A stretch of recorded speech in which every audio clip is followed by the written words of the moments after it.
Hello, everyone. Welcome in, welcome in. Hello, Sari Bot, or our delightful protector. And hello, Crespian. Hello, John Madma. Welcome in, welcome in. Consume the wonder, Ruadh.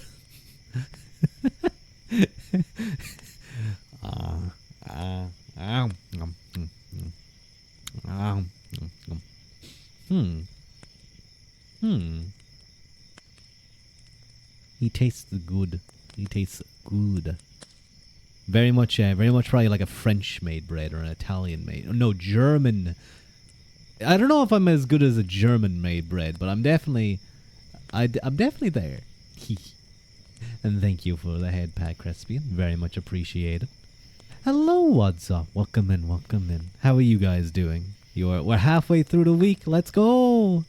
We're almost there, guys. You're almost there. You're doing well, I promise. Unless you work on Saturdays, then like it just sucks to be you, I guess.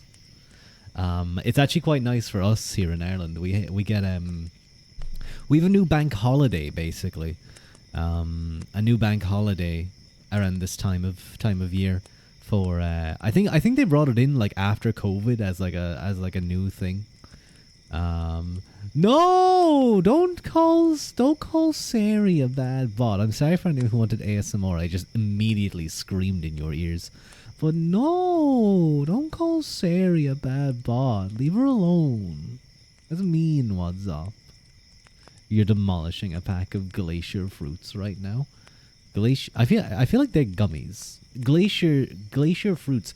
Are they gummies? Let me look up. Glacier fruits.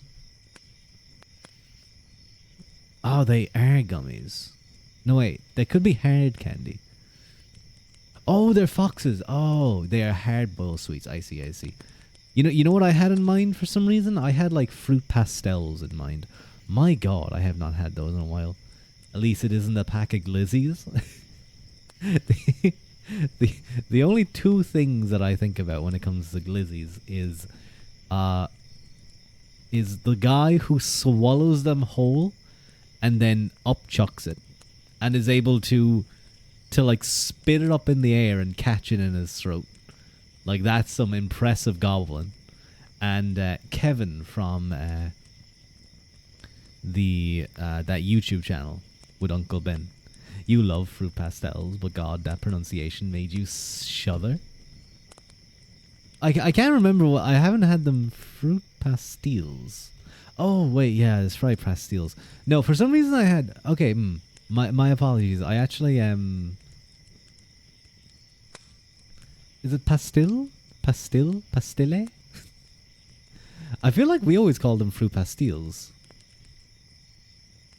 I feel like I haven't heard them pronounced another way.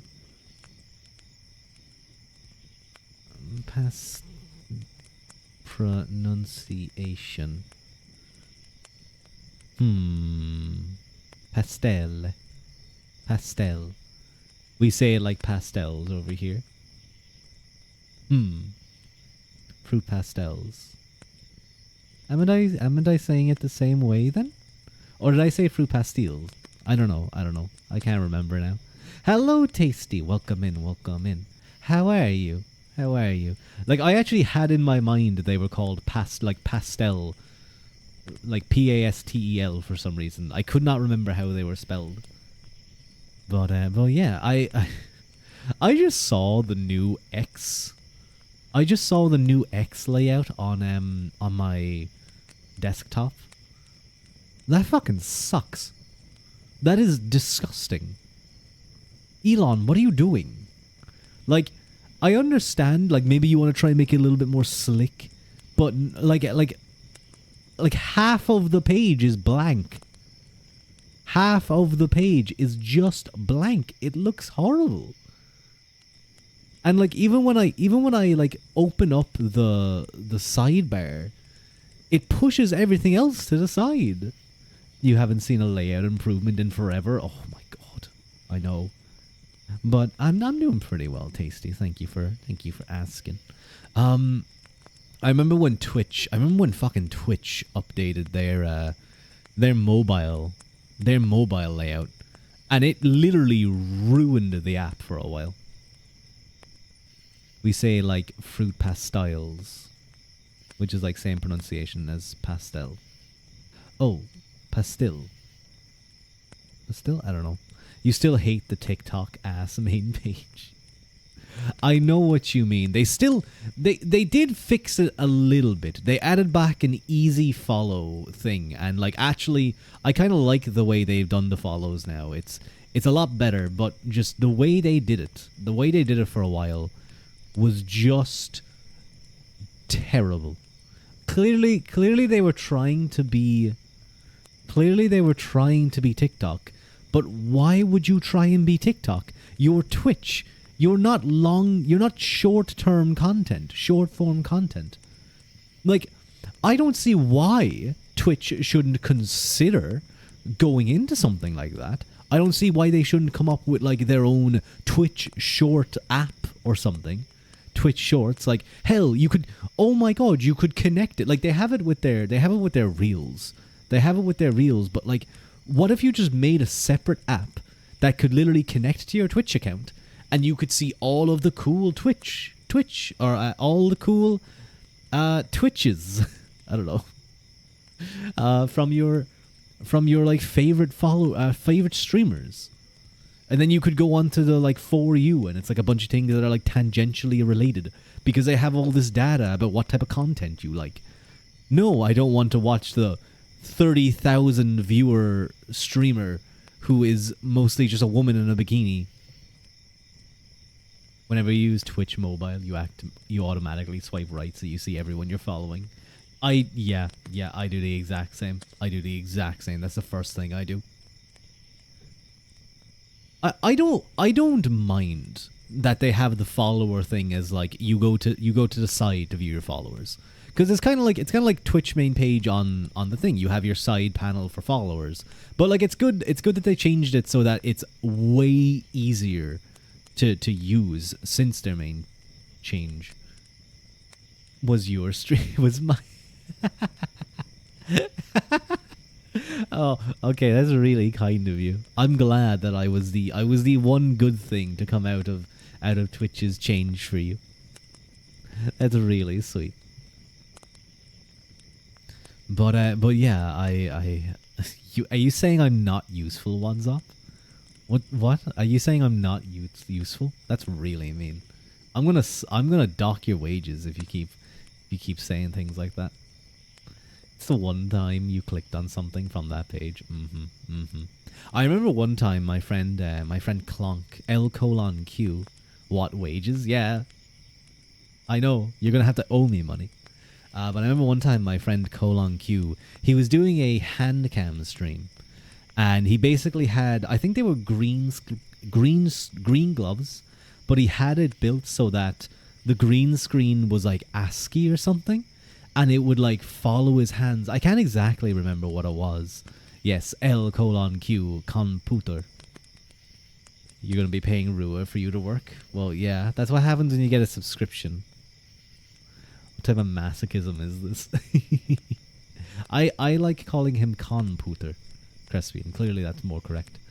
But he got onto Twitch's front page, and he went, like, his stream went crazy. I feel like it got over 4,000 viewers at one point.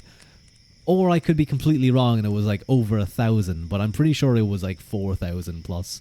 And it was just going insane. Hello, Clever. Thank you for taking off my cloak. It was a little bit warm by the fire. But I remember, like, the thing about Clonk is he has such a great voice for streaming. I do not think that there is a more perfect fitting, like, hobby or content creation than Clonk's. Sorry, how am I trying to say this? Clonk's voice is great for content creation and it's great for streaming because it's the type of voice that just draws you in and just makes you want to listen for some reason. It's because he's reinforced with galvanized steel. I thought he was code. How is he galvanized steel? He's code, is he not? Well, I guess when he's in or ECW, sorry, Extreme Tuba Wrestling. They do need a body for him. They do need to download a body for him. So, or he downloads himself onto his Terminator body. God, I loved when. Okay, this is something a lot of you will not understand, but there was my friend Dante Daedalus, another VTuber. He at times does this Extreme Tuba Wrestling, where he takes a lot of he takes a load of different VTubers and he puts them into WWE kind of creative mode, and he makes his own little like universe, and it has some really great stuff, But one of the greatest moments that I ever witnessed on stream that had me falling around with laughter was when L:Q and oh my god, was it Parsecs? Son, do you remember this? Who L:'Q was up against? For some reason, no, it wasn't Parsecs. It was Alva. Sorry, yeah, it was Alva. For some reason, I was thinking Parsecs, but Parsecs was champion. This wasn't the case. He was up against a guy called Alva, and Alva was great because he would role play in chat as if like being a wrestler, and he'd always claim that things were rigged against him and that he was like the Dante hated him and stuff. And like when he'd be fighting in the ring, he wouldn't comment. It was so good. So Q and him were in a I think it was like a 20-minute falls count only. So like you had to pin. And Q made Alvin tap out about 10 times. It's not even that funny to explain. It's just really hard. It's really hard to explain. Just how funny that was. Was that whole fucking spiel for you to go Daily Bread and then say Ruadh? You know what? I was wondering why you of all people were posting that. I have to give you props for creativity. For creativity. I'm gonna save this. That's really funny. This is how I want my chat to be from now on. The conversion of Constantine in real time. Hang on, let me put this into my Twitch folder. I'll say sons our father.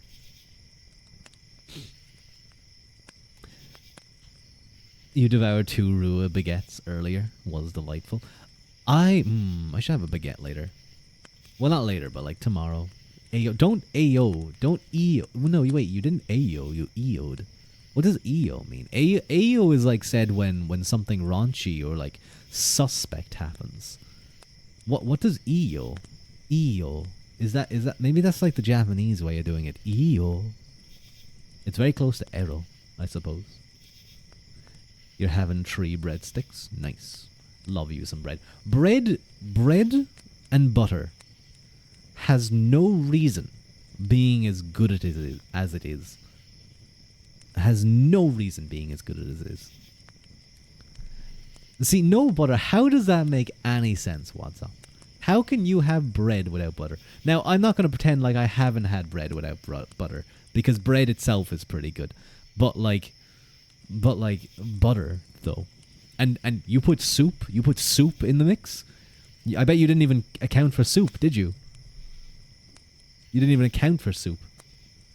That's when you get a real goddamn meal. Very little protein probably, but is soup, butter, and bread so good. Preferably the butter on the bread, not in the soup. You don't eat soup, so no.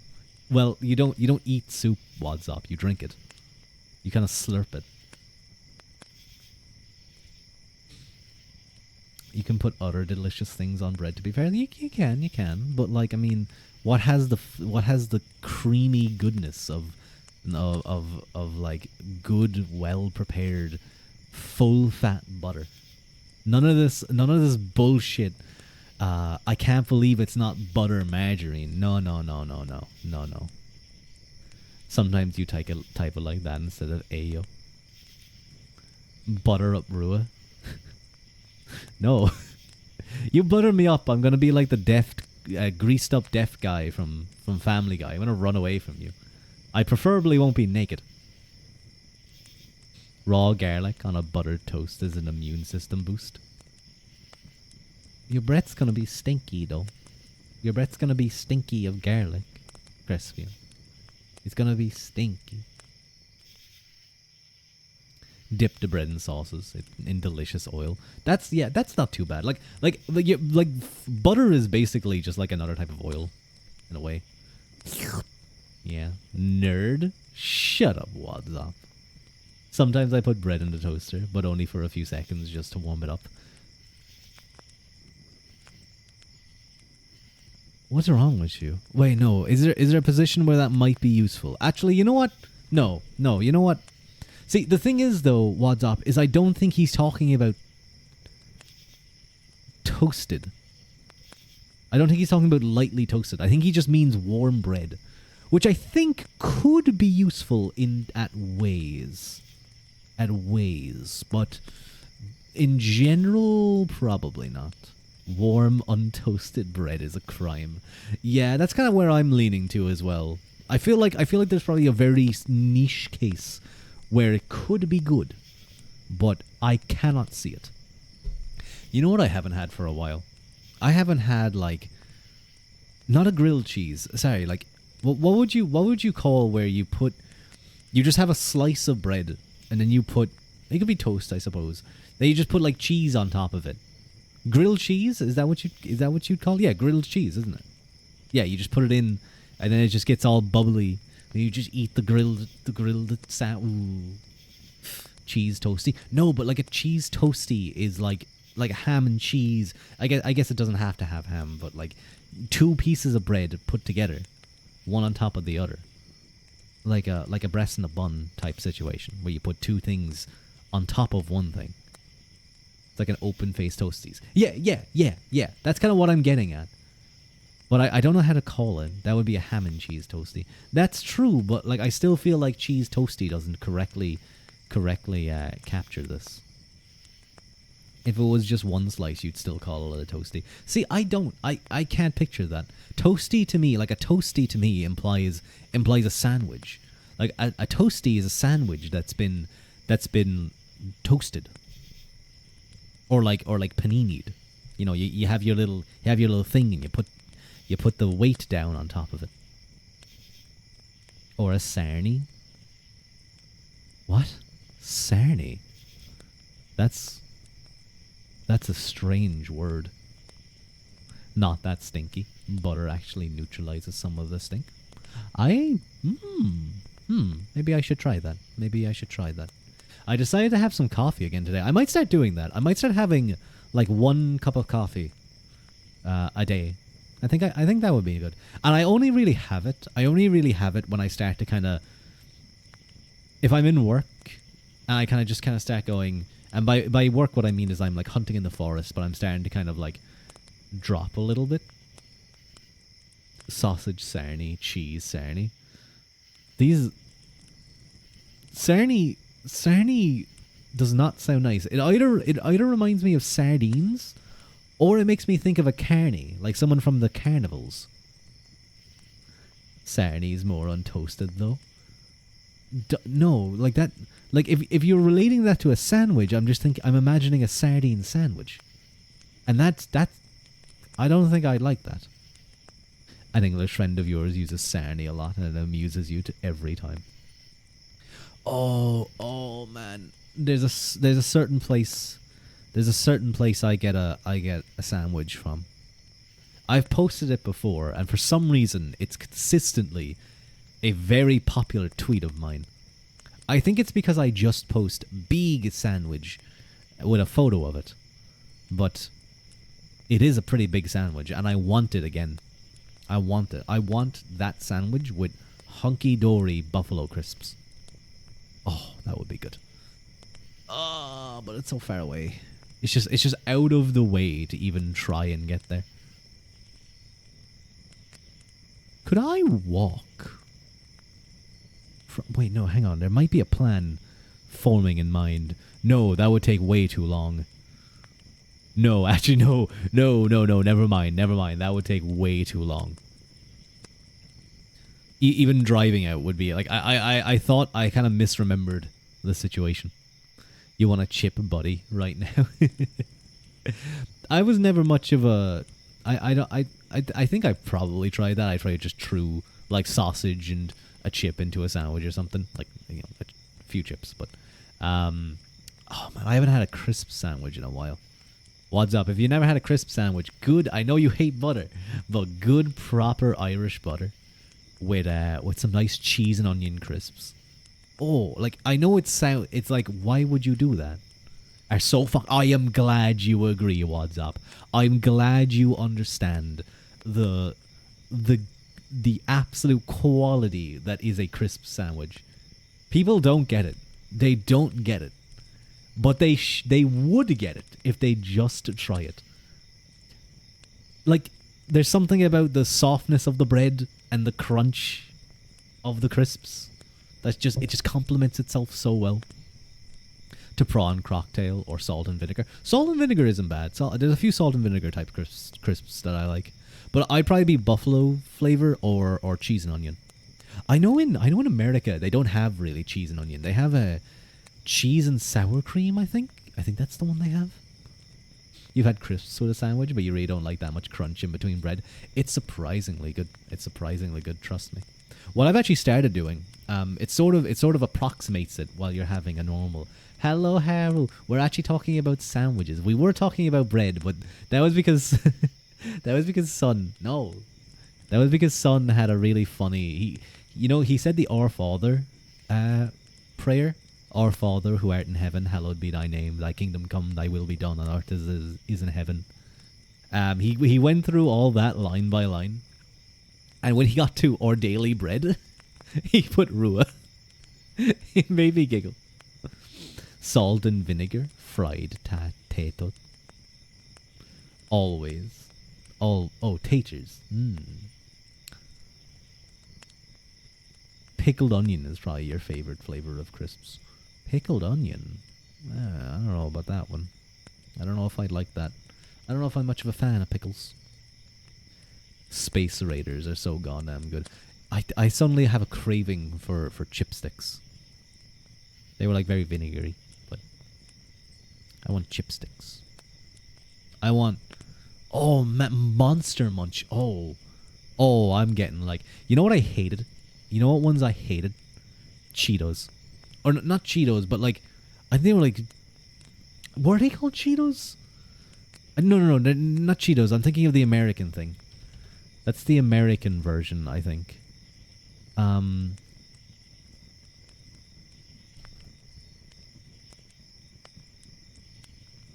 No, I don't think they were Cheetos. They were similar though in looks. They looked very similar to Cheetos. I can't remember.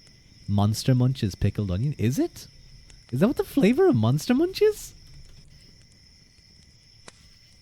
Huh? Did I just never look at the thing? No, it's like hot and spicy flavor.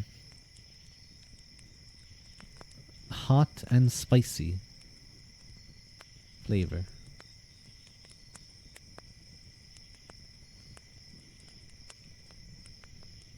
The Flamin' Hot flavor was renamed to Sweet and Spicy Flamin' Hot. I think I know the one. Oh no! I know the one that you're talking about. I think the one I like might be a slightly different flavor. I don't know. Dang, you want some now too?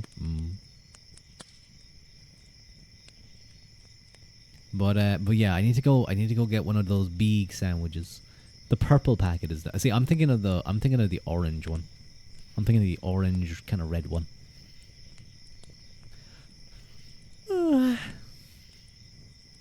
I had a nice wrap today. I was quite happy. Orange one sucks. Orange one is tasty. Shut up.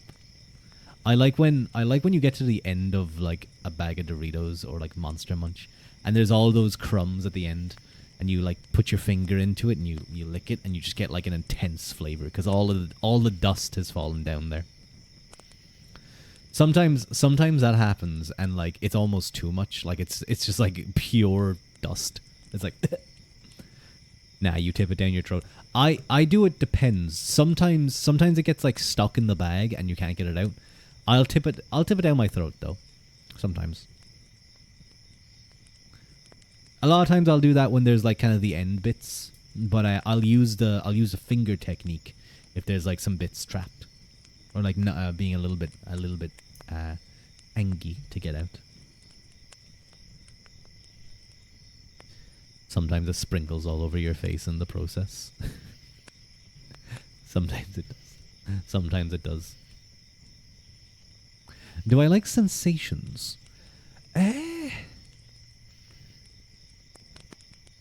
I've tried a few. They're not bad. They're not bad. I definitely wouldn't. I definitely wouldn't turn them down. But I don't know if I'd buy them. Finger technique. On God, boss, drown. But you didn't say drown. Check. What the heck are sensations? They're a type of crisps. Like sex. No, sensations are not like sex. Those. I mean. I guess there are a lot of sensations in that situation, but no. I lazy type yours. Hang on, where's my bottle of water? Oh, the lay ones. It's weird that, like, I know in America they call them lays, I think. But, like, to me, I think of them as walkers. Oh. I almost knocked the thing.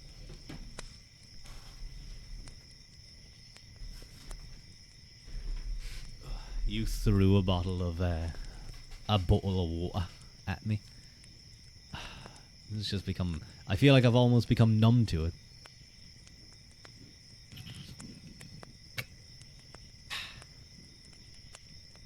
It wasn't that much. Hang on. Let me open it.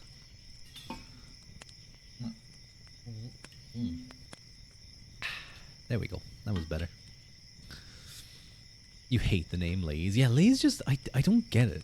Like, I always got so confused when, like, people would be, oh, Lay's has, like, no crisps in the bag. I'd be like, what the fuck is Lay's?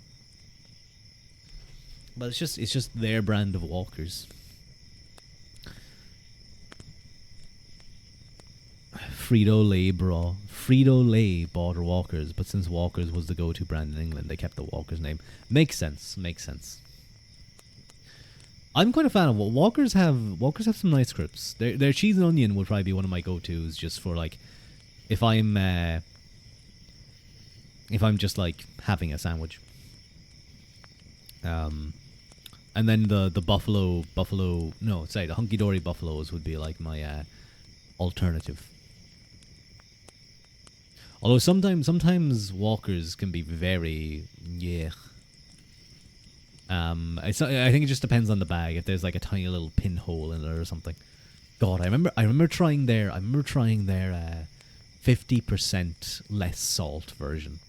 It fucking sucked. It was horrible.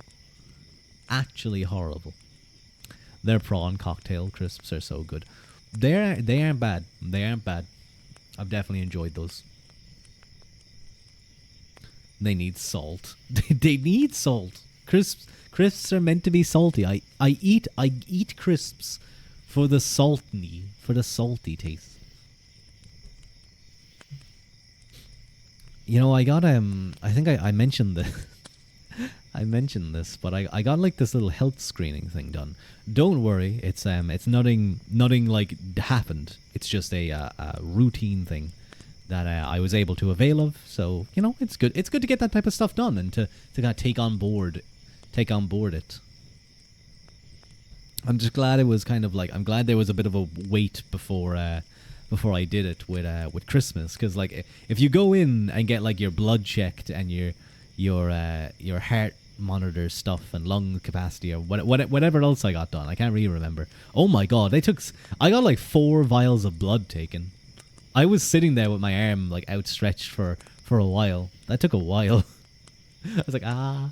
Well, no, I think it just felt really long because I could feel the needle in my arm. I could feel the like slight little sharpness, and my arm was dying. Just before December, you had 8 taken. Wads off. Why did you have 8 vials of blood taken? It was so. Are you saying comical or cosmical? Seeing them all, the tray was overflowing. No, Wad, were you giving blood? I got tricked by vampires. Maybe Wad, comical. Yeah, that does seem like a lot of blood. That seems like an unnecessary necessary amount of blood. But yeah, they took that. But I got these like electrodes put on my body, and on my like chest and sides and stuff. But you know, they had to shave.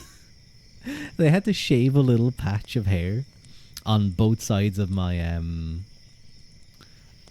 chest so that they could put the electrodes on. They also shaved my shoulders. What the fuck?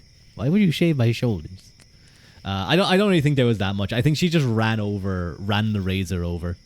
It's not like I have a load of hair on my shoulders. I think it's like there's a few long strands. No, I actually need to shave. Like I need to like trim my chest now because of this. Because I have like two patches of like trimmed chest. It looks so dumb. You had a bunch of X-rays and blood tests. I hope everything comes back squeaky clean. Just don't have chest hair. Easy. I'm sorry. I'm sorry. I can't really do that. He's getting shaved, electro-stimmed, bloodlet. Yeah, it's a fun night. Everything came back fine. I'm glad to hear it. But yeah, I'm gonna have to trim everything. Try waxing it instead. It'll be super fun. I don't think that would be fun in the slightest. And if I ever was gonna do that thing, I'd have to do it on stream, I think. I'd have to do it. I'd either have to do it on stream or I'd have to record myself getting it done. But I don't think I'd ever try it. You're just so glad you don't have body hair. Do you just not have body hair ones up? You just squeaky smooth. There's some groups like that. There is some, like, you don't see much body hair on like Asians, I feel. Now, yeah, there's definitely some like that have more body hair to make up for the rest of them. But I feel like you often have this kind of perception of they just don't have as much. I think one of the things as well is some people can have very fine skin or very fine hair, and you don't see it that much. You just don't see it on their skin. Whereas other people who might have darker hair. Tasty or female. What's up? What is that face? Why did you just go female acquired or female spotted?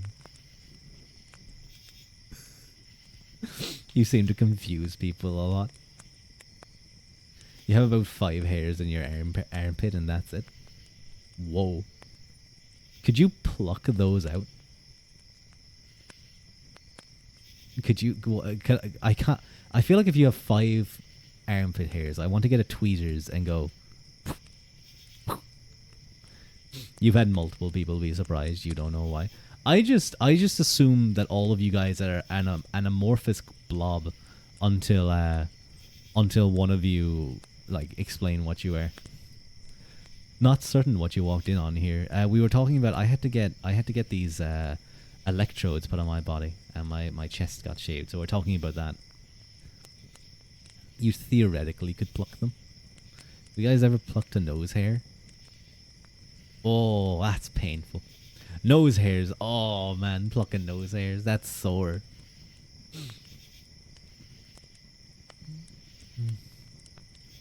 You've been addressing Tasty as he. We're both as bad as each other. You've gotten used to it. You've gotten to plucking your nose hair. Yeah, like some of them definitely come out fine, or like it's only a slight bit, but sometimes you get those ones that are like just in there. They're just in there, and you're like, oh, uh oh, your hair grows fast. He becomes like Clever becomes like the wolf man after like 2 days. Ruadh doesn't have body hair, he has seeds. What did he mean by this? What did he mean by this? Thank you for the hydrate. Wait, do I even have... I hydrated. That was all of my water. Okay. I'm gonna go... What's this image? Oh, that's just bread too. I'm gonna go get some water. And we'll probably begin our reading in a little bit. Suddenly, Wookie. Where is my B or B? Is it this one? Hey, there it is.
Hello, I am back. Let me have a sip of water.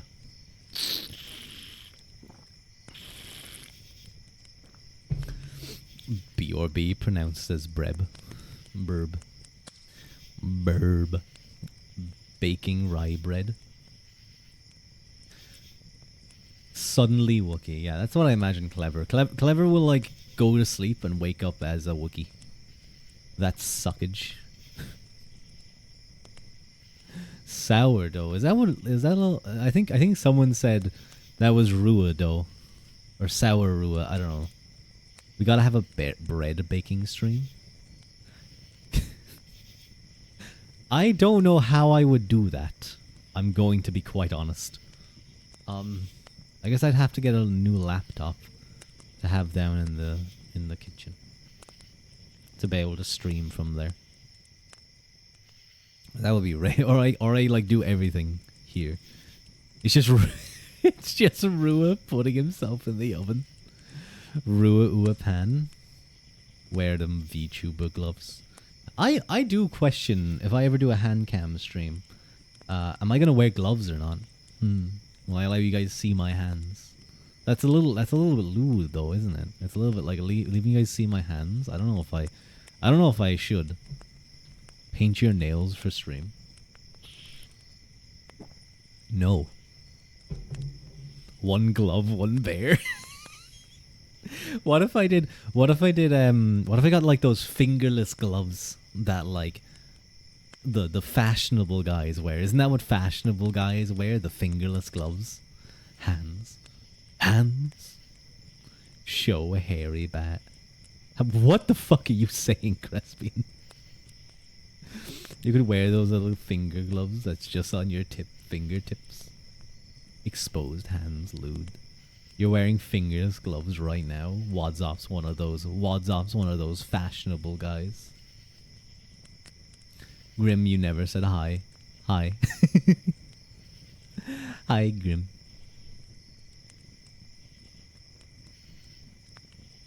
What is that? They're compression gloves, Ruadh. They're fingerless gloves. Do I want to click on this? Am I gonna get like a virus? It's a JPEG image. Oh, I know what you're talking about. I'm pretty sure those are just fingers cut off from plastic gloves. I remember taking like Actimel bottles, cutting the top the bottom off of those. Then you put on the like snipped off end of a glove, and you stick the glove part over I think it was the front of the Actimel bottle. You kind of like stretch it over, and now you've made like a little slingshot. You put like I think you put like rubber bands and stuff around the part of the glove on the Actimel bottle so that it wouldn't come off when you pulled on it. But you made like little slingshots. You could put like little stones and stuff in it, or like little pellets. Reverse fingerless gloves. Yeah, they're genuinely terrible. Or just put those tiny hands at the tip of your fingers. That's what I was thinking of. I was thinking of that SpongeBob episode where he has like the fingers at the end of his hands. Schools must have been mad if they were bringing out DIY slingshots. No, it was just a little bit of fun. A little bit of fun. You run around. I do. You did get to play things. I don't know if they'd allow it now because I don't know things. Some places get in. You know, they get more strict as time goes on. But you have a few games. I imagine it was probably the same over in England, maybe, or kind of like Scotland as well. But you had like games like Butcher, or Bulldog. I think it was called. No, was it called British Bulldog? No, I think it was just called Bulldog. Butcher was a more unfair version because that one allowed the chasers to call someone out, and they had to run like Butcher. You choose whatever, and then that person had to run from one side to the other without getting tackled. Why do your games sound so ominous? Because it's fun. There was another game called Manhunt. This wasn't a school game. This was a game you'd play in like if you were in like a big caravan park or like in a big like area that you could hide. You had Manhunt, and all the runners had a word. Or no, sorry, you all decided on a word together, and you all had a letter of the word, and you'd all run off and run away. And the chasers would run after you and then have to beat you up until you said the letter. The children, yeah. It wasn't. You wouldn't get like absolutely kicked to death. Don't worry. But like you might get your hair pulled a little bit. You might get like little. You get a lot of dead legs and dead arms. Factually correct information. Mm-hmm. Bulldog, Bullfrog always got banned in schools. We just gotta make up new names for it. Yeah. You couldn't let them hear you say it. The slide tackles were nightmarish. Oh god. Oh, whew. You know what was ridiculous? I remember one time. Wait, no, I can't say this. This breaks immersion. Even if I was to be like back in the underworld, but it involves an American football. They weren't happy to see that.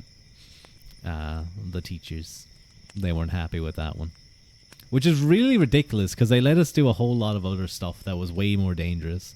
Like, I'm going to be honest, I think hurling. Well, actually, no. American football is like this weird sport in the sense of because of the way the rules work in terms of like downs, like it all matters. Like 1 yard can matter so much.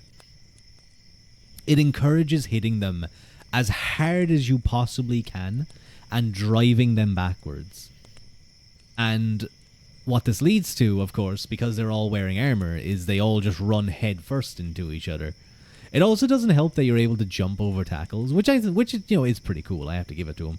But that type of stuff leads to like these big like leading with their heads,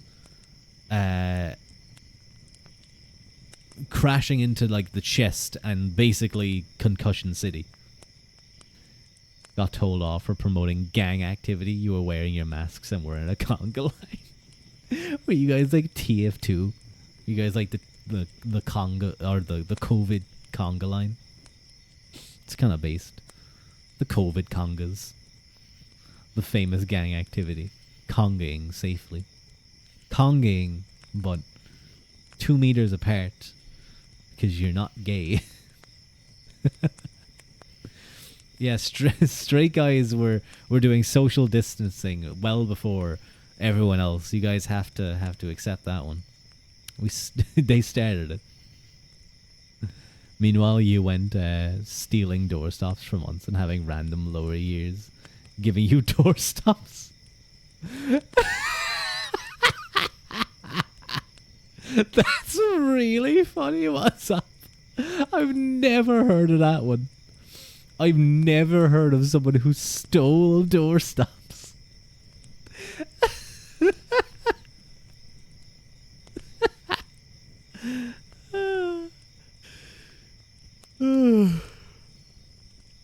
You stole about 60 of them? Jesus, the doors the doors where you live must be the most well secured doors ever.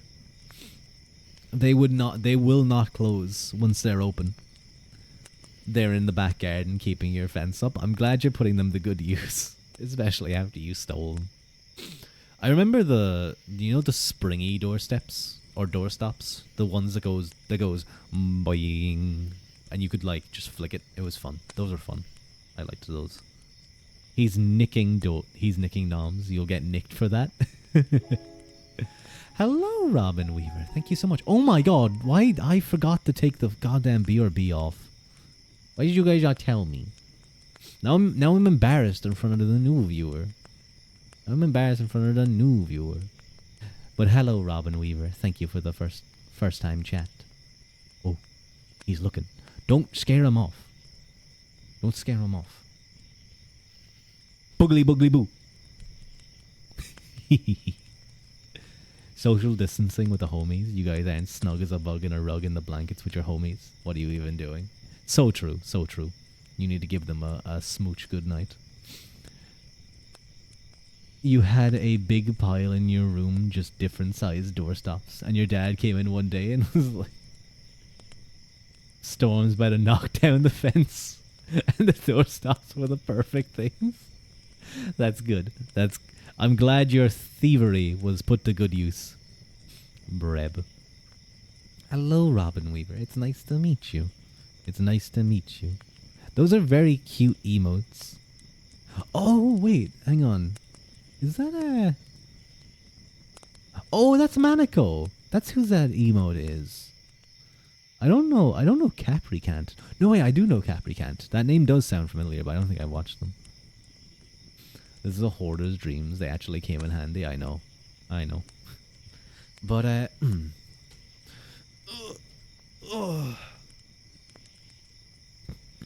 you're lucky you never got caught.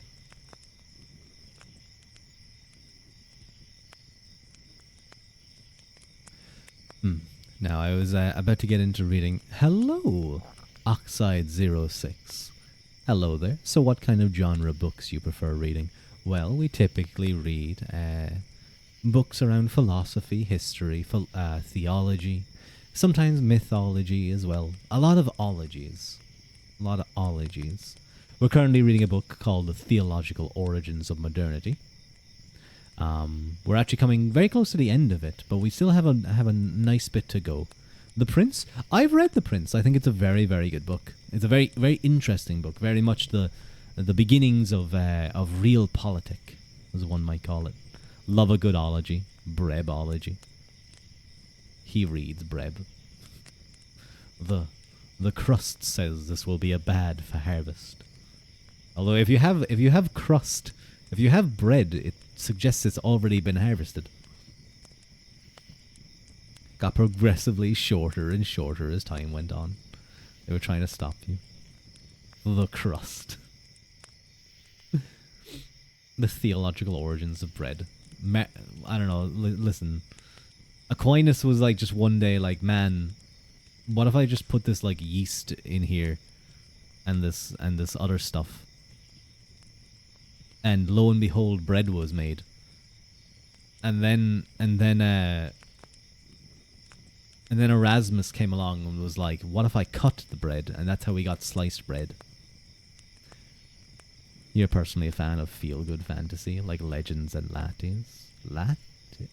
I don't recognize Legends and Lattes, I apologize.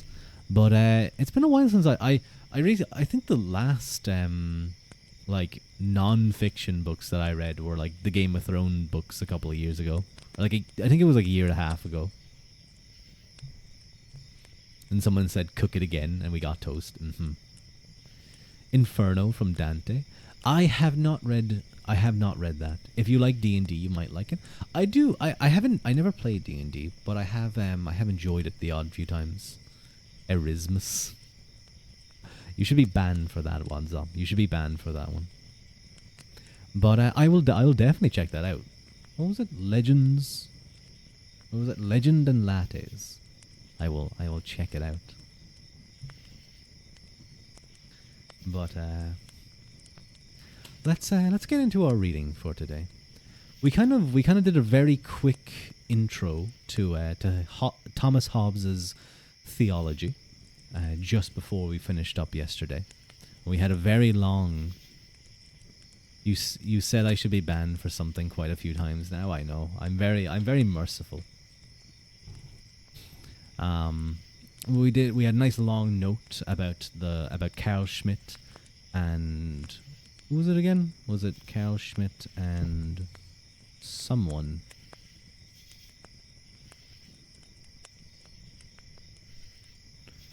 Leo Strauss, that was it. Carl Schmitt and Leo Strauss and their different interpretations of Hobbes, and there was a bit of talk about you were on your recommended feed. Oh, that's really cool. Well, I'm glad you found me that way. Thank you. It's lovely to meet you. For those of you both of you who are new, my name is Ruadh Ua Quilta. Ruadh Ua Quilta, but you can just call me Ruadh. That over there is Little Ruru. That down there is a new addition recently. That's a piece of bread with my face on it. It's kind of creepy in a cute way. It has that blue-eyed stare. Oh my god, I've already been streaming for an hour. What the hell? Time goes by way too fast. That's crazy. Do you know Coraline Neil Gaiman? I do not. I apologize. It's possibly maybe I recognize a book by them, but I don't. I'm sorry. If Doro was Breb. So, let's get into our book. Hobbes, like the nominalists and their followers in the Reformation, deny that there is natural or rational theology. Indeed, by nature we can know only that God is the origin of motion. What we otherwise believe about him we learn only from faith. Faith in Hobbes's view arose originally from true prophecy confirmed by miracles, but since apostolic times, miracles have ceased and faith was thus always faith in the account of miracles, and prophecy embroidered in Scripture. The fact that Hobbes poses two questions. How do we know what real Scripture is, and how do we decide on the true interpretation of Scripture? Since neither of these questions can be answered by reason, they depend on authority. If such authority rests in individuals, congregations, or even synods, disagreement and religious war in Hobbes's view are inevitable. If such authority is given to a priestly caste, they will use it to consolidate their power against the power of the sovereign. Thus, for Hobbes, it is crucial that the sovereign determines what constitutes Scripture, how it is interpreted, and what practices follows from it. Hobbes thus converts all questions of faith into questions of obedience, excludes privileged sources of religious knowledge, and invokes reason to authorize a sovereign as the ultimate biblical interpreter. He is specifically concerned about the account of God's nature, providence, salvation, and the afterlife. Hobbes's view that God is infinite and unimaginable is remarkably similar to that of Occam. While both believe our knowledge of God comes from Scripture, Hobbes only asserts that God exists because that is how God describes himself. Hobbes's God is thus remarkably remote from man, a deus absconditus, akin to Luther's hidden God. In contrast to Luther, however, Hobbes does not believe that God bridges this divide by infusing himself in human hearts. There is thus no possibility of a direct and loving relation between them. For Hobbes, inner faith is nearly irrelevant. Prayers do not move God but honor him, and there are no possible covenants with him. While Hobbes never questions God's existence, causality, infinity, or omnipotence, He thus does call into question his goodness, justice, wisdom, and mercy, since all these scriptural terms are not descriptive, but merely forms of praise. In this respect, he only echoes earlier nominalists. The distance of Hobbes's God from both man and nature opens up a vast space for the development of a natural and political science that is independent of theology. This distance does, however, pose real problems for explaining the relationship between God and his creation. Hobbes dismisses the Cartesian dualism of corporeal and incorporeal substance as a mystification, but in seeking to overcome it, he is driven to the conclusion that God is corporeal. At least on the surface, this was a heterodox position, seriously defended in the Christian tradition only by Tertullian and explicitly contradicted by the first of the 39 Articles. This would seem to be a case in which Hobbes's dedication to the ontic priority of nature distorted his theology. There's quite a few underlined notes here, or at least that I've underlined. Let's see why I may have underlined those.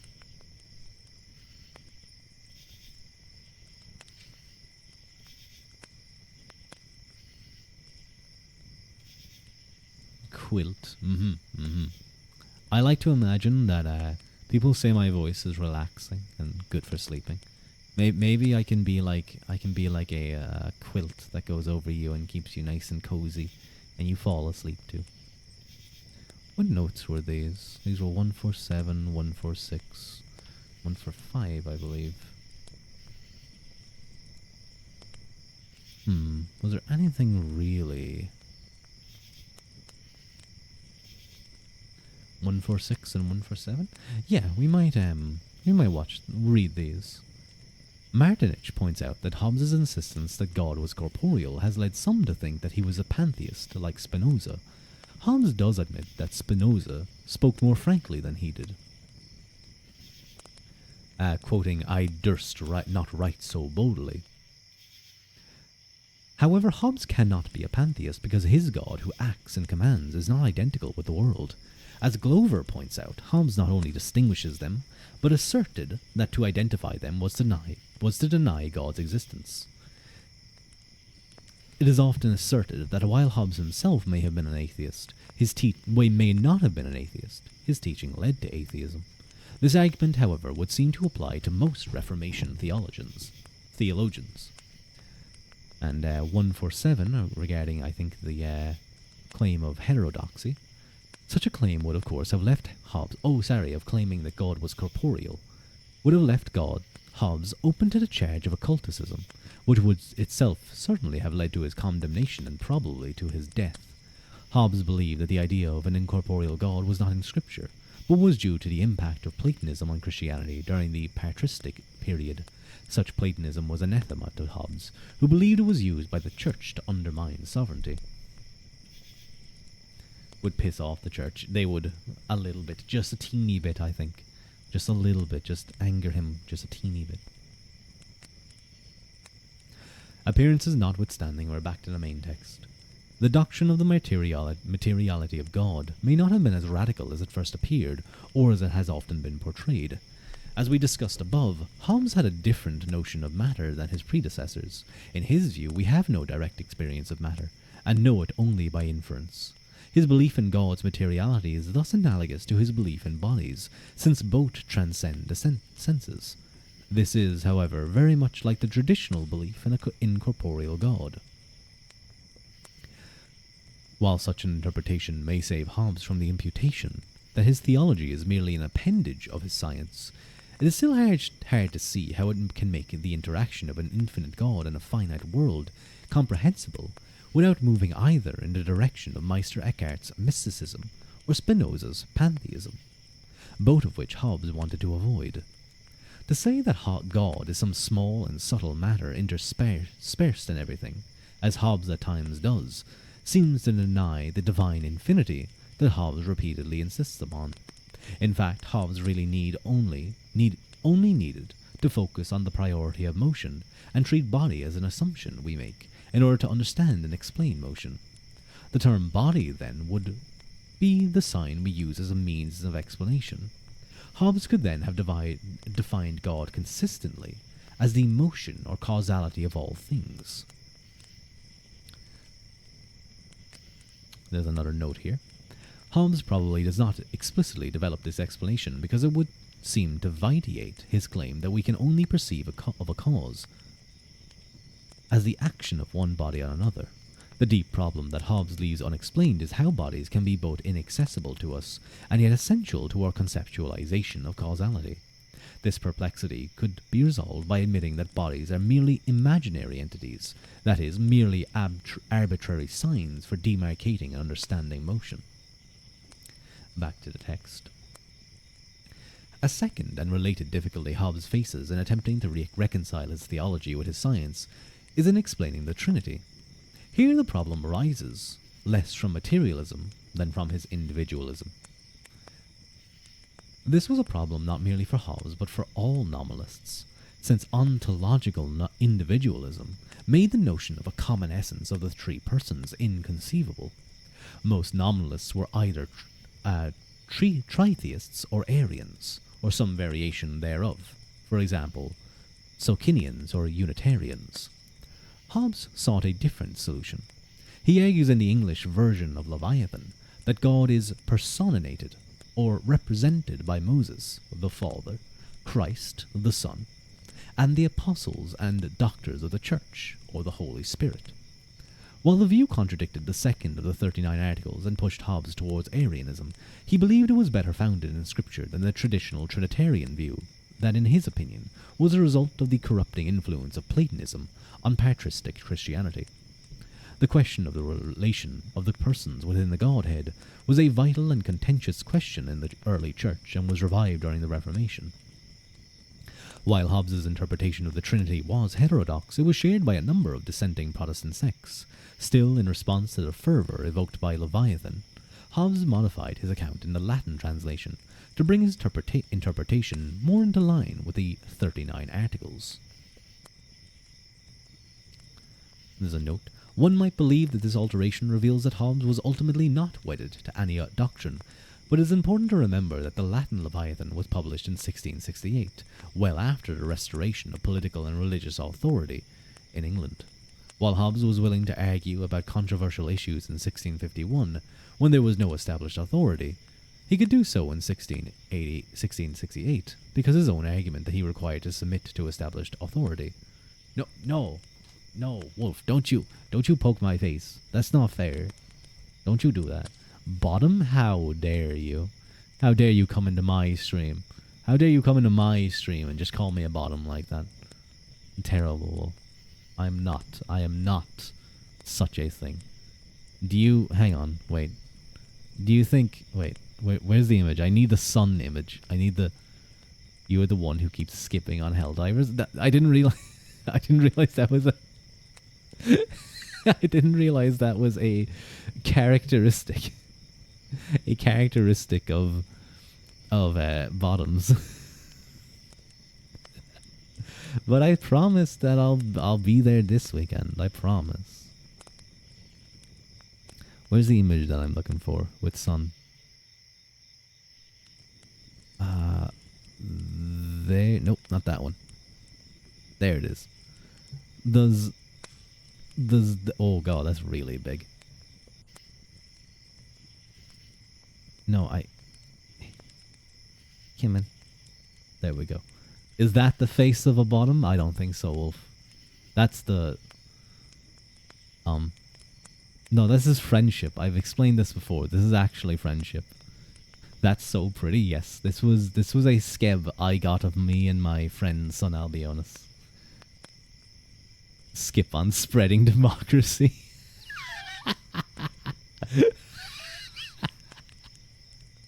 They're busy Hang on, wait, let me... Because you always do it for me, and I feel bad for not doing it.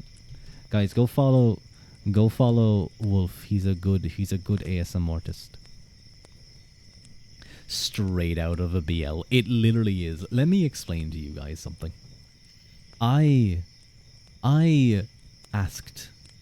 I swear to you, I asked for friendship. I said, me and Son are friends. We both like reading and history and such. And this is what I got back. This is what I got back. I don't know how I'd pronounce this. Brea's future is destined to be very bready. You need to get on the ball and draw yourself as a goat more. Don't eat me as bread, please. Oh, excuse me a moment.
I do apologize. I am back now.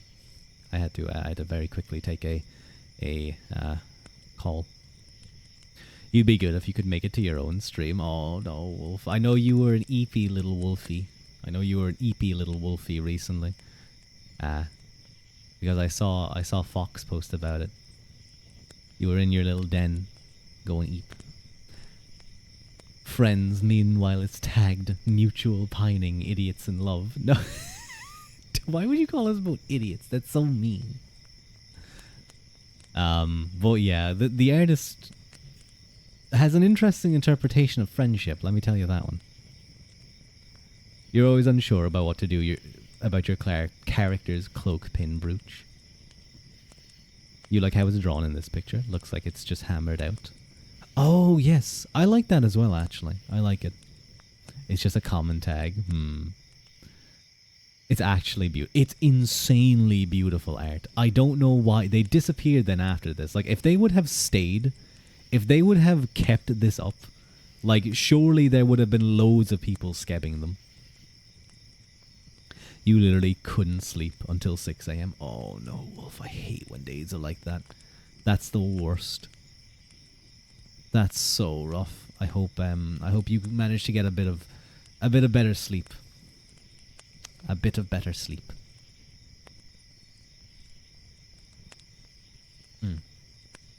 Now, where were we? Oh yes, here we are.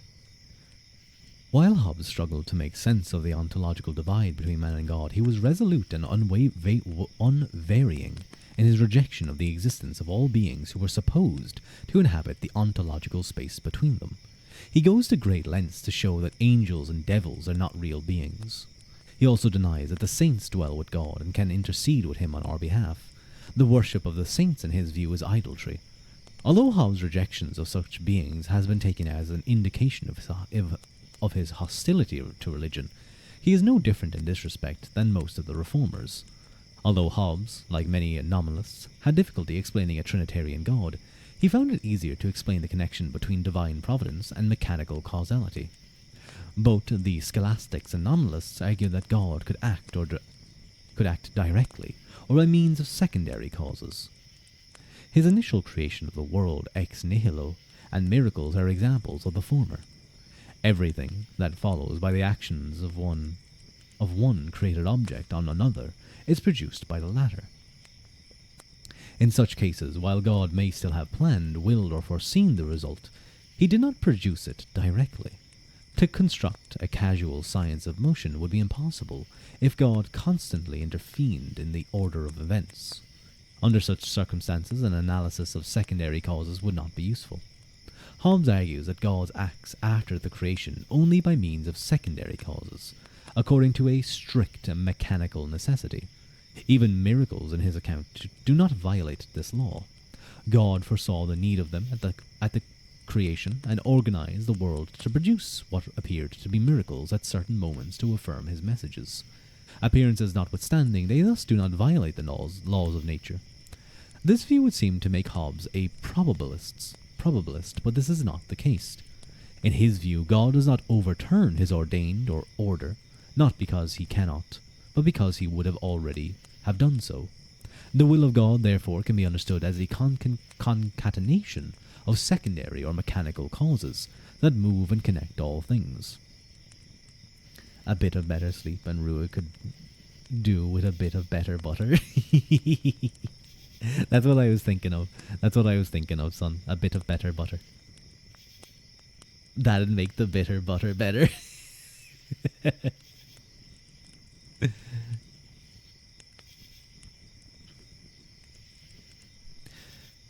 If God is the source of all motion, the question necessarily arises whether this motion is merely a regular but aimless unfolding of things, or the purposeful development of events. The latter would not necessitate a return to theology, but might point to a realization of God's purposes historically. There are two possible answers to this question. I forgot my book, actually. Oopsies. I forgot my book. The first possibility is that God wills merely capriciously, and thus has no ends. This seems to be the conclusion one would draw if one were only looking at the God of nature. Providence would then be effectively the same as Fortuna. To read Hobbes in this way is to read him against the background of Lucretius and Machiavelli. Such a view renders God irrelevant for human beings because he has no ends in this world, and that we can either advance or impede. A second view is that Hobbes, like the nominalists and reformers, believed that God's will was utterly decisive in the unfolding of creation.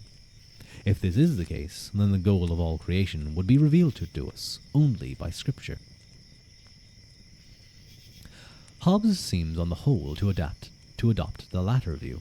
For him, the world as we know it will thus not go on forever, but will end in an apocalyptic transformation. God will come to rule on a renewed earth, and everyone will be resurrected, and the elect will live in this new earth in renewed bodies, in God's presence and governed by his will alone. The rest of humanity will be consigned to a second death, but not to the eternal tortures of hell, which Hobbes believes is incompatible with divine mercy. Until this event occurs, that is, between the first and second coming, God, in Hobbes' view, has put us in charge of the government of the world, ruling under such circumstances. Why is that like... Oh, you added me. I was wondering why that was, red. If Rua Uaquilta was a revolving arm of the distributor of an internal combustion, he would be the rotor Uaquilta. I should time you out for that one. About 90% of these glacier fruits are the flavor you like the least. You're fuming. Oh, I hate that. I remember. I think it was last year, or like 2 years ago. The boxes of roses. I remember we opened up a box of roses during Christmas, and there wasn't a single orange rose. There was not a single orange rose. And I actually remember looking it up. And I remember looking it up, and there was actually shortages. They had shortages of them. It's just lime after lime after lime after lime after lime after lime after lime after lime after lime after lime. You're going crazy. They put you in a glacier with fruits. with lime fruits.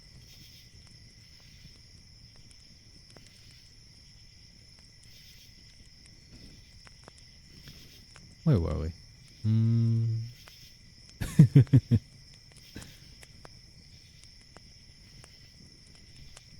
Oh, Fox is here now as well, poking me in the face. Yeah. No. Hello, Fox. Welcome in, welcome in. I saw Wolfie had a nice eep, I think. He couldn't get to sleep, so I think he had a big eep. How are you, Fox? Are you doing well? It's nice to see you.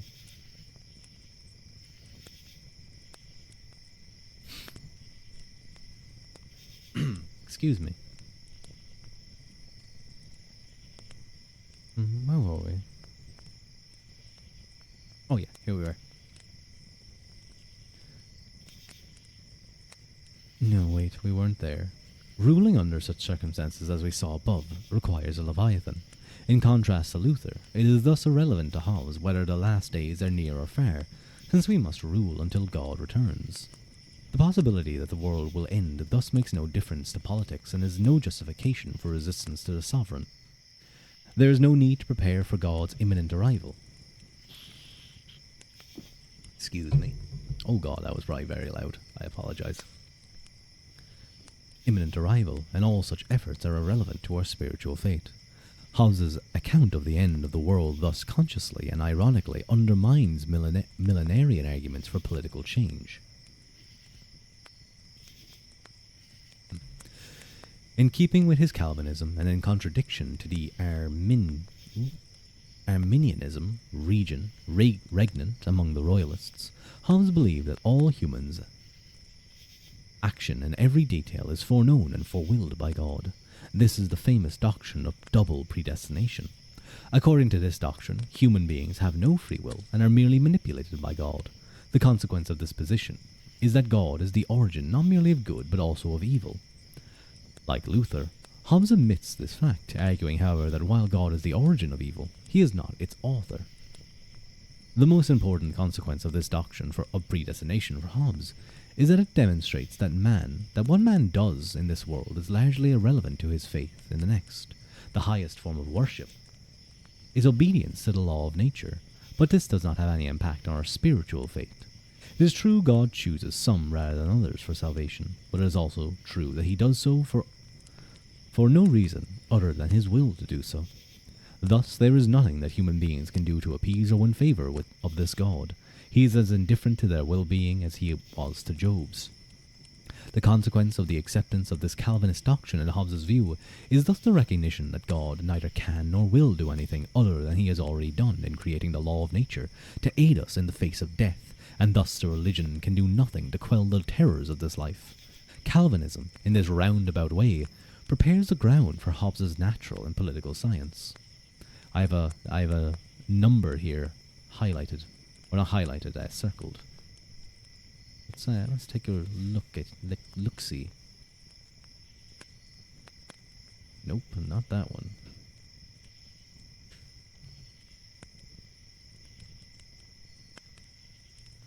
157, there we go. In the debate with Bramhall, he asserts that the man predestined for election will examine his life to see if the path he follows is godly, while those who reason erroneously, saying with themselves, "If I shall be saved, I shall be saved whether I walk uprightly or no, and consequently thereunto shall behave themselves negligently, and pursue the pleasant way of the sins they are in love with, shall be damned. But good and bad action in this account are a consequence and not the source of salvation and damnation." I mean, it's an interesting note, but I don't know why I had it circled so much. Hobbes asserts that the biblical notion of the afterlife has been grossly distorted by Catholic priests to gain power over ordinary Christians and turn them away from their rightful obedience to their sovereigns. In place of these false views, Hobbes articulates a scripturally based alternative that is compatible with his Erastianism and materialism. The great source of the wealth and power of the Catholic Church, in Hobbes's view, was belief in its monopoly of the power to intercede with God and influence one's faith in the afterlife. As we have seen, this became especially important in the aftermath of the Nominalist Revolution, with the advent of the idea of an unpredictable and terrifying God. This church had always administered the sacraments, but after Occam, extraordinary means of exercising theological influence became increasingly popular. Special masses, indulgences, were the rule of the day. All of these, in Hobbes's view, were based on the pagan notion of the immortality of the soul, the idea that some essential but immaterial part of our being survives the death of our bodies. This false notion, in Hobbes's view, was the basis for the greatest of all frauds, the idea of purgatory. The idea of purgatory was extraordinarily useful to the Church because of its supposed ability to gain reductions in the sentences of sinners in purgatory, but both before and after death. This was the source of the indulgences that so infuriated Luther.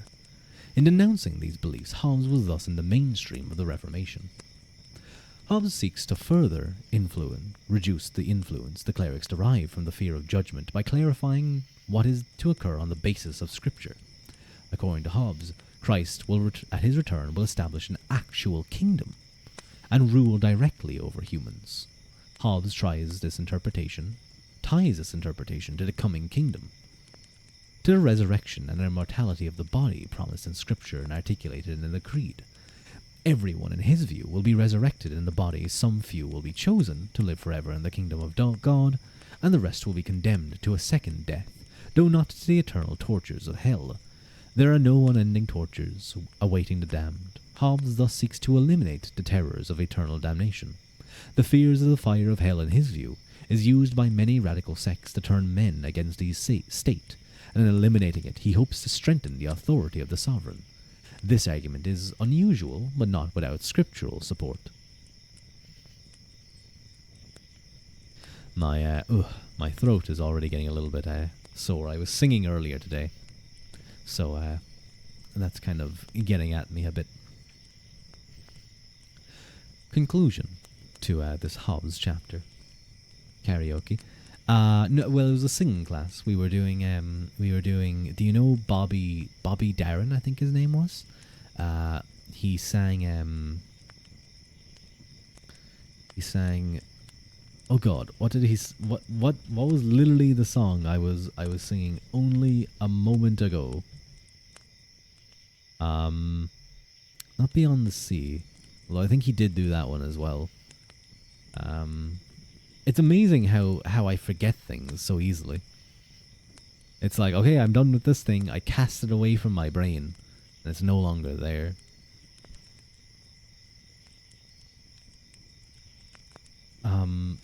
Wow, this is actually amazing. Why can I not think of this? It's a very old song. The guy who did Splish Splash did he also do Splish Splash? Oh wait, he did, yeah. Oh, that was it. It was Dream Lover.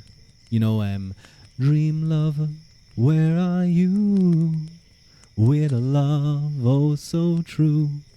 Although it's way higher. It's way higher. It's like how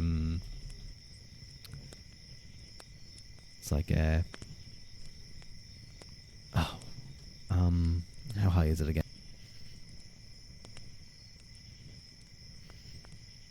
I think it's like, every night I hope and pray a dream lover will come out. No, that's not the rhythm at all. A girl to hold in my arms and know the magic of her. Oh God, I can't. I'm sorry. You know what? No, I think it's my throat more than anything. It's it's already strained. Excuse me.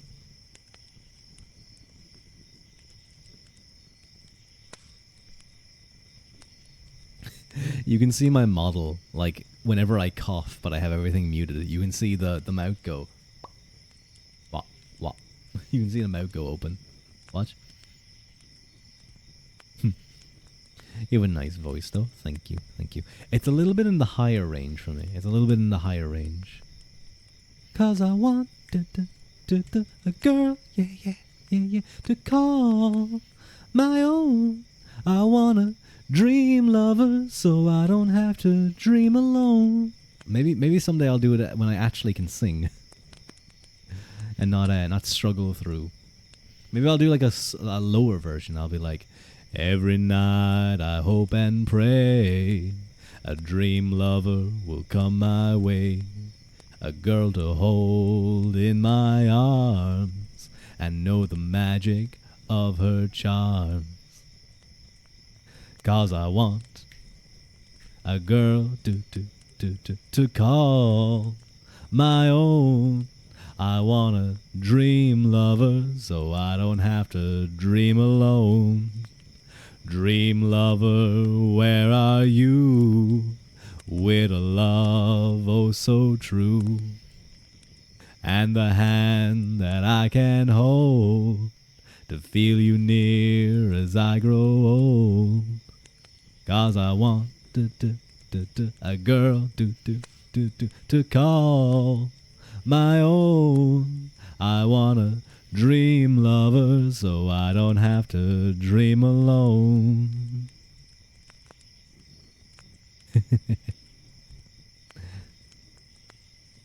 Heck yeah. When I actually can sing, he says, as if he isn't singing already. This is all hallucination? Why is this turning schizophrenic for you guys? I don't understand.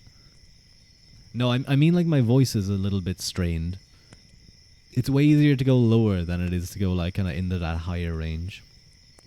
Because I think especially where that sits, like that like C4 to, yeah, because I think it's actually a major C, like C4. Let us do the funny ha-has. I don't understand though.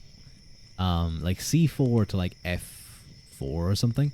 It's kind of typically where a lot of men will start being in that transition phase between their chest voice down nice and deep, and their like falsetto voice. So kind of up here is like that transition phase where it's kind of like stuck between and it doesn't know which one it wants to be. So you can kind of belt a little.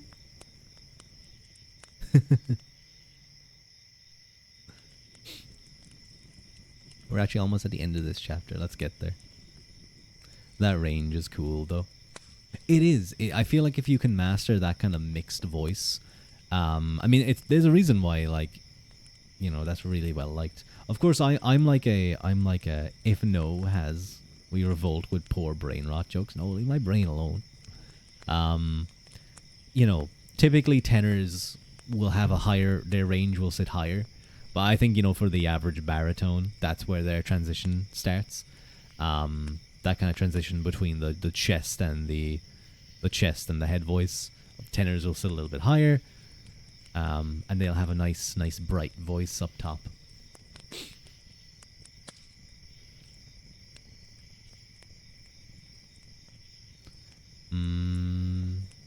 Where were we?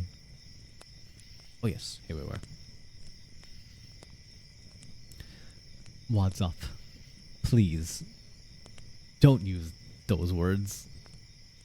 Chopped chin would be proud. What's chopped chin? I don't know that. That's actually, I feel old, I guess. He's moving jiggy with it. See, I don't like you saying he's moving jiggy with it. Because you don't say that. You say he's getting jiggy with it. He's getting jiggy with it.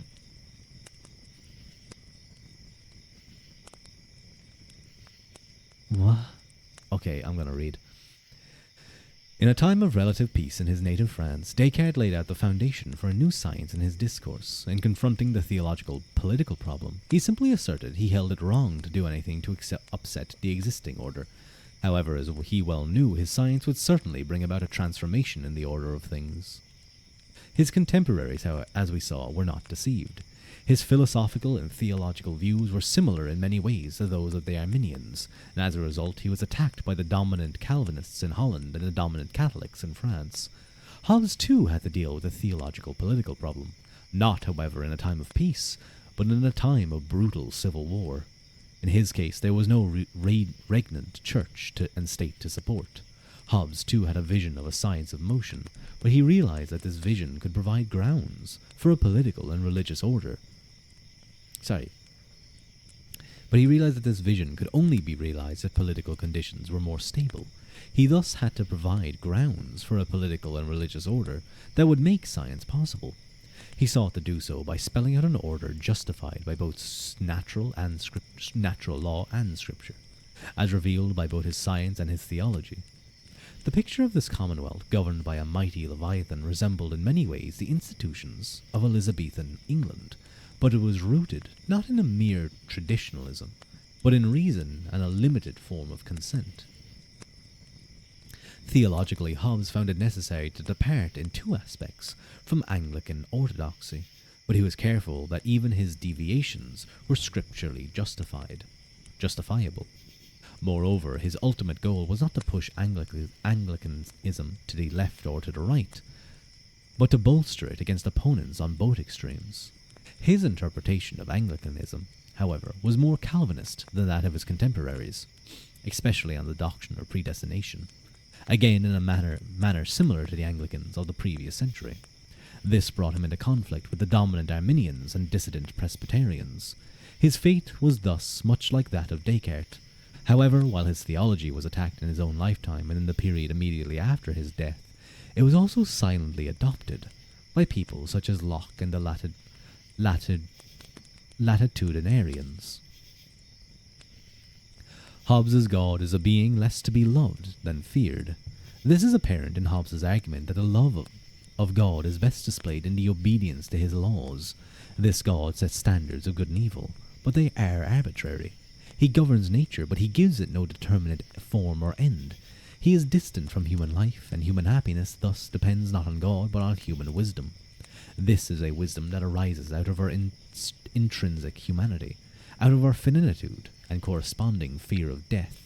The solution to the human dilemma for Hobbes is a science that accepts this distant God as the origin of all things and seeks to emulate his power and artifice through the mastery of the causal order of the world.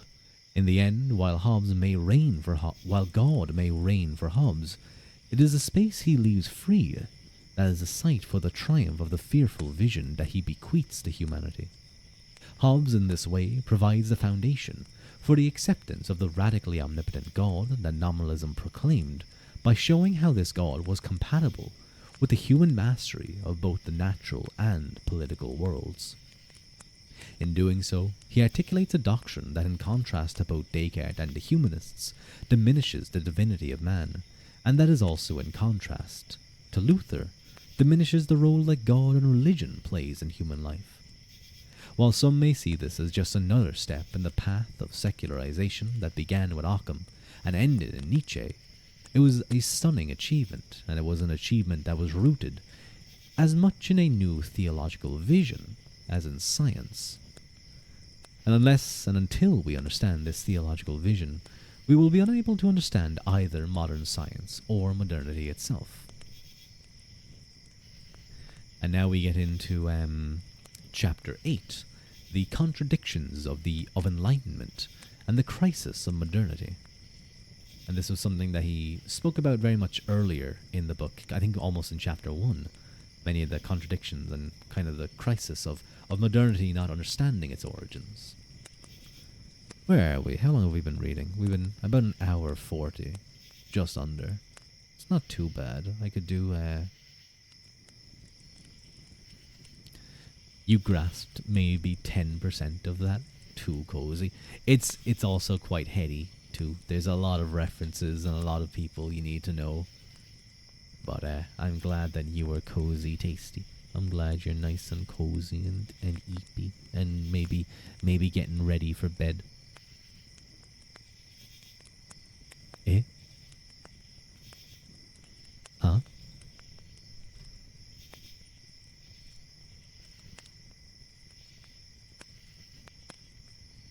Sorry, something just happened. I was very confused.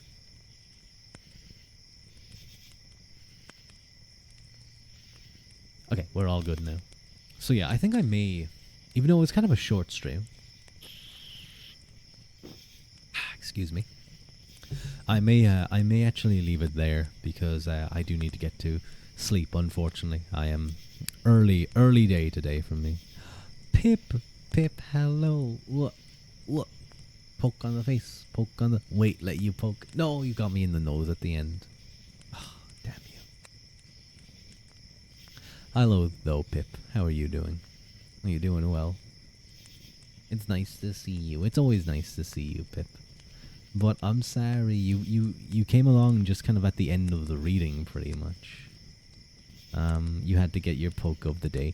That's important, I understand. Unless maybe you were lurking, and you were just like, no, you had to poke. You were watching. So, do not apologize. No, I'm saying sorry to you because like usually I stream for longer. Usually I stream for like a little bit over 2 hours. But thank you, Crespian, for the head pat. Don't ever feel like you need to watch me, okay? It's totally fine. Watch who you wanna watch.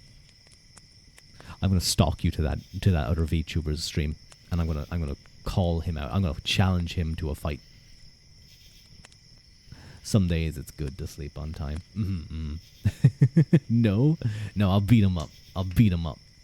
If it's a lady, I'll beat her up too. Equal light, equal rights, equal lefts. These hands are rated E for everyone. You can't? Are they like a sludge monster? That would be unfortunate if they were a sludge monster. They could just like glump me, and I would be like, oh no, and then I would be. You was about to say that. Yeah, they could be a sludge monster. Oh, equal rights and equal refs. Yeah. Who is live right now? We're doing ASMR, so we may as well.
Apologies, I had to take something for a moment.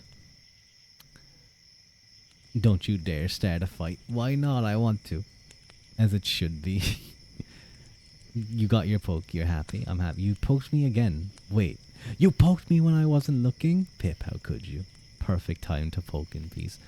Wait, I was looking over here as well. Were you just poking me on the nose the whole time? I can't believe this. I can't believe I've been betrayed. I've been betrayed when I abscond from my body for a moment. You would poke me in such a defenseless...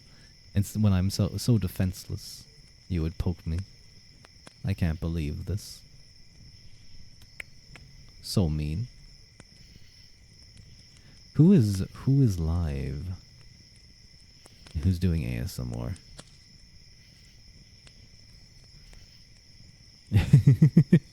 Don't give that little grin. Don't give that little grin. But yeah, I think I'm going to attempt to get to sleep early today. I think it will be good for me. Simmy's live. You know what? Yeah, we haven't raided into Simmy for a while. Ooh, she has like a snake. I think you guys will like Simi. You're evil grinning right now. I can imagine. But yeah, thank you guys. Apologies, it was a bit of a short stream. I think my voice needs a little bit of a rest after the singing. But I really want to try and get a karaoke stream someday, or sometime soon.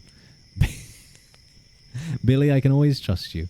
I can always trust you to come in at least once a stream. At least once a stream. He just has to try and get his nakedness in there. Men? No. No. Simi, no. Fox needed to get her Facebook in too. But yeah, I need to get... I'm actually feeling quite tired right now. I'm feeling quite tired. Should I have a cup of coffee right before bed? I think that's a good idea. I think that's a great idea. Just be lying in bed, just fucking like wide-eyed staring at the ceiling. But anyway, goodbye guys, goodbye. Mila Mahagut and Slong Gafol, and I will talk to you guys next stream. In bread, yes. And I will have that hydrate. Bye bye. Bye bye.